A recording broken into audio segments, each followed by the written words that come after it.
గౌడ్తో special interview. నమస్తే అండి మహేష్ కుమార్ గౌడ్ గారు, ఎలా ఉన్నారు సార్? ఫైన్ అమ్మా. చాలా ఫైర్తో ఉన్నట్టున్నారు. ఈ మధ్యకాలంలో ఎక్కడ చూసినా కూడా మహేష్ కుమార్ గౌడ్ అని బ్రేకింగ్ న్యూస్లో మేమే చదువుతూ ఉన్నాం కొన్ని వార్తలు. సో ఏంటి, పిసిసి అధ్యక్షుడిగా బాధ్యతలు చేపట్టిన తర్వాత మీకంటే ఇది బాధ్యత బరువుగా అనిపిస్తోందా, లేదు అని అంటే అసలు what is your feeling? Organization system తెలిసిన వారికి ఇది బరువేం కాదు, కానీ ఒక పెద్ద బాధ్యత. పిసిసి అధ్యక్ష పదవి అనేది అంటే ప్రతి నాయకుడు ఏదో ఒక రోజు పిసిసి ప్రెసిడెంట్ అవ్వాలి అని కోరుకుంటారు. సో ఇది పెద్ద బాధ్యత. బట్ మనకు అనుభవం ఉంది కదా, జిల్లా స్థాయి నుంచి రాష్ట్ర స్థాయిలో చాలామంది పిసిసి అధ్యక్షుల నేతృత్వంలో పనిచేసాం మనం. గతంలో మర్రి చెన్నారెడ్డి మొదలుకొని మధ్య తులసిదాస్ గారు, హనుమంతరావు గారు, ఆ తర్వాత మొన్న ఉత్తమ్ కుమార్ రెడ్డి గారు, ఆ తర్వాత రేవంత్ రెడ్డి గారు, అందరి హయాంలో పనిచేసాం కాబట్టి ఆ ఎక్స్పీరియన్స్ వచ్చేసింది కాబట్టి పెద్ద సమస్య ఏం కాదు, కష్టమేమనిపించట్లేదు. అయితే మీరు ఈ బాధ్యతలు చేపట్టాక మీ పైన రాళ్ళు ఎక్కువగా పడుతూ ఉన్నాయి.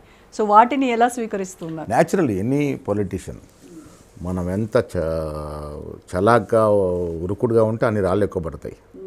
మనం ఇంట్లో కూర్చుంటే ఎవరు పట్టించుకోరు. మనం యాక్టివిటీ పెంచినప్పుడు న్యాచురల్గా రియాక్షన్ వస్తుంది. సో ప్రజలు అర్థం చేసుకుంటారు ఆ రియాక్షన్లో పసంత ఉంది, అసలు ఈ వ్యాలిడ్ రియాక్షనా, ఈ పడే రాళ్ళు నిజంగా పడాల్సిన రాళ్ళా కావని ప్రజలు అర్థం చేసుకుంటారు. సో ఆ రాళ్ళని కూడా ఒక్కొక్క మైల్ రాయిగా మార్చుకుంటారు. ప్రతి పొలిటీషియన్ ఇవన్నీ స్వీకరించాల్సిందే.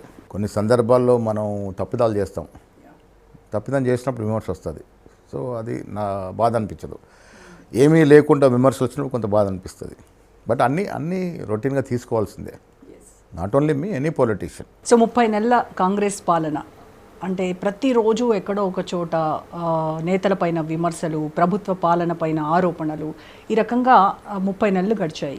సో ఈవెన్ టుడే ఇవ్వాల్సినటువంటి హామీలు ఇంకా పెండింగ్లో ఉన్నాయి అని ఇటు ప్రతిపక్షాలు గగ్గోలు పెడుతున్నాయి. అక్కడక్కడ ప్రజలు కూడా దీనిపైన నిరసనలు చేస్తున్నారు, ప్రభుత్వాన్ని ప్రశ్నిస్తున్నారు, నేతల్ని అడుగుతున్నారు. సో ఎందుకు ఇంత డిలే అవుతున్నాయి మీరు ఇచ్చినటువంటి హామీలు? ఈ ప్రభుత్వమే కాదు, ఏ ప్రభుత్వమైనా 100% ప్రజల కోరికను తీర్చలేము. కారణం ఆర్థిక నిర్బంధం. ఆనాడు ఎన్టీ రామారావు మంచి మ్యాండేట్తో గెలిచాడు, అంత గొప్ప చరిస్మా నాయకుడినే ఓడించారు మళ్ళీ. సో ఏ నాయకుడైనా ఏ ప్రభుత్వమైనా 100% చేయలేం. ఎవరు ఎక్కువ చేశారన్నదే ఇంపార్టెంట్. ఇవాళ మా ప్రభుత్వం 23లో ఆనాడు పిసి అధ్యక్షుడిగా ఉన్న రేవంత్ రెడ్డి గారి నేతృత్వంలో ఎన్నికలకు పోయినప్పుడు చాలా వాగ్దానాలు చేశాం, లెక్కలేసే చేసాం. రాబడి చాలా పెరుగుద్ది అనుకున్నాం, పెరగకపోగా కేసీఆర్ గారు ఉద్యోగుల ముందు నడిపిన నాయకుడిగా ముఖ్యమంత్రి అయ్యాక ఒక రకంగా చెప్పాలంటే ఫెయిల్ అయ్యారు.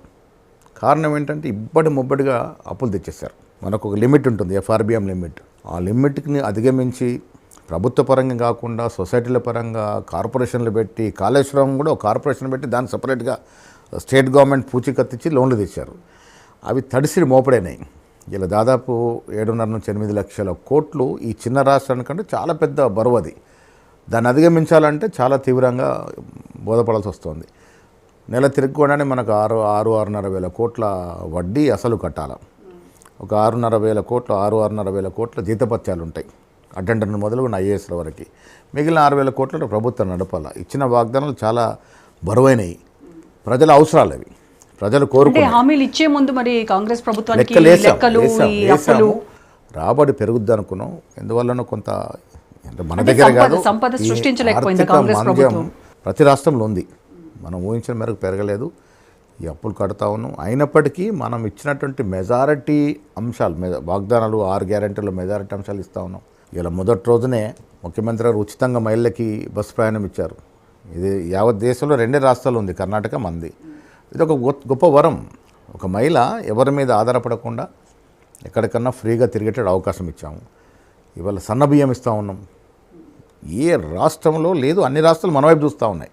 ఏంటి ఇంత గొప్ప కార్యక్రమం, ప్రజల్లో బాగా పోయింది అది. ప్రతి పేదవాడు, ఒక ధనికుడు ఏ బియ్యం తింటున్నాడు, ఆ అన్నాన్ని తినే అవకాశం మనం కలగజేసాం. రుచిగా ఆస్వాదిస్తూ ఉన్నారు. దానికి తోడు ఇవాళ ఇందిరా మిల్లు, కేసీఆర్ గారు 2 సార్లు అధికారంలోకి వచ్చి మొదటిసారి వచ్చిన ఎండింగ్ నుంచి ప్రామిస్ చేసుకుంటూ వచ్చారు. Double bedroom, single bedroom. ఆనాడు సమైక్య ఆంధ్ర రాష్ట్రంలోనే 65-70 లక్షల ఇల్లు వచ్చాం మనం. అప్పుడు ఏమన్నారైనా సింగిల్ బెడ్రూమ్ అల్లుడస్ ఎక్కడ పడుకుంటాడు, ఇవన్నీ సెంటిమెంట్ డైలాగ్స్ ప్రజలు నిజంగా నమ్మిరారా కేసీఆర్ వస్తే మాకు డబుల్ బెడ్రూమ్ ఇస్తాడేమో. ఎక్కడిచ్చారు? లక్షల అప్లికేషన్లు వచ్చాయి, వేల సంఖ్యలో ఇవ్వలేని పరిస్థితి. వాళ్ళు మేము వచ్చాక ప్రతి నియోజకవర్గానికి 3,000 చొప్పున ఇందిరా ఇల్లు ఇస్తా ఉన్నాం. కొన్ని నియోజకవర్గాలకు మాకు ఎమ్మెల్యేలు చెప్తున్నారు సర్ప్లస్గా ఉన్నాయి. అర్హత ఉండి ఇల్లు లేని పేదవాడు ఉండకూడదు ఏ గ్రామంలో కూడా. ఆ రకంగా ఇస్తా ఉన్నాం. 3,000 ఫస్ట్ ఫేస్లు ఇచ్చాము, ఇంకా 3,000 ఇవ్వబోతా ఉన్నాం. చాలా గొప్ప స్కీమ్ అది. ప్రజలు అంటే పేదవాడికి కాంగ్రెస్ ప్రభుత్వము మెయిన్గా ఉచితాలు, తర్వాత పథకాలు, సంక్షేమ పథకాలు, పేదవాడికి ఇవన్నీ చేస్తున్నారు, ఫైన్, వాళ్ళపైన ఫోకస్ చేస్తున్నారు. కానీ మరి సంపద సృష్టికి సంబంధించి ప్రభుత్వం ఏం చర్యలు తీసుకుంటోంది? ప్రభుత్వం చర్యలు తీసుకున్నా, ఇందాక చెప్పి మన రాష్ట్రంలో అన్ని రాష్ట్రాలు ఈ ఆర్థిక నిర్బంధం కొనసాగుతుంది. అంటే మూవ్మెంట్ లేదు, రియల్ ఎస్టేట్ కొంత స్లో అయింది, రకరకాల కారణాల వల్ల మనం ఆశించిన మేరకు రాబడి రావట్లే. కాంగ్రెస్ ప్రభుత్వం వచ్చాకే రియల్ ఎస్టేట్ డౌన్ అయింది అనేది బీఆర్ఎస్ చెప్తున్నారు. లేదు డౌన్ అంటే ఎవరి వల్లనో డౌన్ అని కాదు, అంటే కేటీఆర్ చేసిపోయారు కాబట్టి డౌన్ అయింది అనట్లే. అంటే రాష్ట్రానికి పరిశ్రమలు వచ్చాయనుకోండి, ఆటోమేటిక్గా జనరల్గా డౌన్ అవుతుంది. అన్ని రాష్ట్రాలు ప్రపంచవ్యాప్తంగా ఆర్థిక మాంద్యం ఉంది. పరిశ్రమలు అంటే ఇప్పుడు వాళ్ళు ఏం తెచ్చారు 10 ఏళ్లలో? ఎన్ని వేల కోట్లు విదేశీ పెట్టుబడులు తెచ్చారు? జీరో. ఇవాళ సీఎం గారు శ్రీధర్ బాబు గారు 2 సార్లు దావోస్ పోయారు.